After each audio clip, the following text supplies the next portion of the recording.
मुल्तान से आपको अपडेट करेंगे एंकर पर्सन जाफिर हुसैन की रिपोर्ट के मुताबिक पुलिस थाना शम्स ने इलेक्शन जीतने की खुशी में हवाई फायरिंग करने वाले 4 मुलजिमान को गिरफ्तार कर लिया। 2 राइफलें, पिस्टल, 30 बोर गोलियां बरामद। गुज़िश्ता रोज़ थाना शाह शम्स के इलाके में इलेक्शन नताइज के बाद इलेक्शन जीतने पर खुशी मनाते हुए हवाई फायरिंग की गई, जिसकी वीडियो वायरल हो गई। CPO मुल्तान सादिक अली ने वक़्वे का नोटिस देते हुए मुलजिमान की फौरी गिरफ्तारी के अहकाम दिए, जिस पर SP cantt division Arsalan Zahid की ज़ेर निगरानी SDPO मुमताज़ाबाद और थाना शाह शम्स मोहम्मद इमरान गुल दीगर अफसरान पर मुश्तमिल स्पेशल टीम तश्कील दी गई।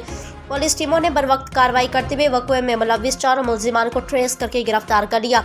गिरफ्तार मुलजिमान में अली असगर, राना जुनेद, शेख फकार और हसान सईद शामिल।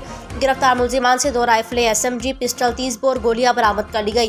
गिरफ्तार मुलजिमान के खिलाफ दफ़ा 144 की खिलाफ वर्जी करते हुए असलहा की नुमाइश करने और हवाई फायरिंग करने के जुर्म में थाना शाह शम्स में मुकदमा दर्ज किए। मुलजिमान के खिलाफ मजीद कार्रवाई पुलिस अमल में लाई जा रही है। मजीद तफसीलात के लिए देखते रहें पाक सिटी 7 न्यूज़।